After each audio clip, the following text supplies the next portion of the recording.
Selain itu, saudara, keberadaan objek wisata situs Istana Damnah di Dayak Lingga, Kabupaten Lingga, Provinsi Kepulauan Riau menjadi saksi sejarah Kerajaan Melayu Riau Lingga sebelum adanya Kesultanan di Pulau Penyengat.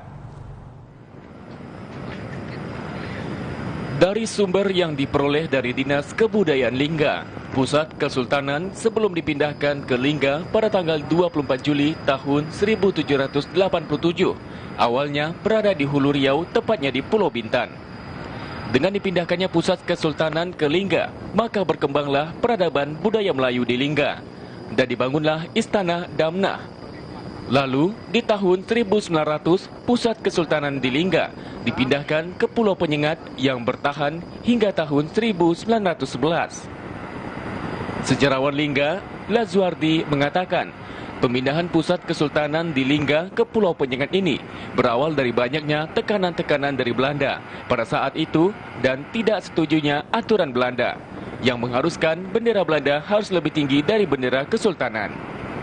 Tekanan-tekanan Belanda ketika akhir dari sebuah kerajaan Lingga Riau itu adalah diberatkan dengan perjanjian bahawa bendera Sultan tidak boleh tinggi daripada Hindia Belanda atau Walanda, pada waktu itu Holanda, sehingga setiap pelayaran dan sebagainya itu sangat tidak menguntungkan bagi Kesultanan Melayu, iaitu Sultan Abdul Rahman Muazzam Shah yang memerintah pada saat itu. Seiring dengan perkembangannya waktu di masa pemindahan Kesultanan dari Lingga ke Pulau Penyengat pada tahun 1900, perlahan Istana Damnah pun mulai dimakan usia.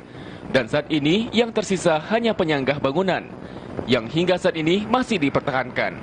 Untuk mengenang keberadaan Istana Damnah ini, Pemkab Lingga membangun bangunan replika yang diperkirakan mirip dengan Istana Damnah di masa itu.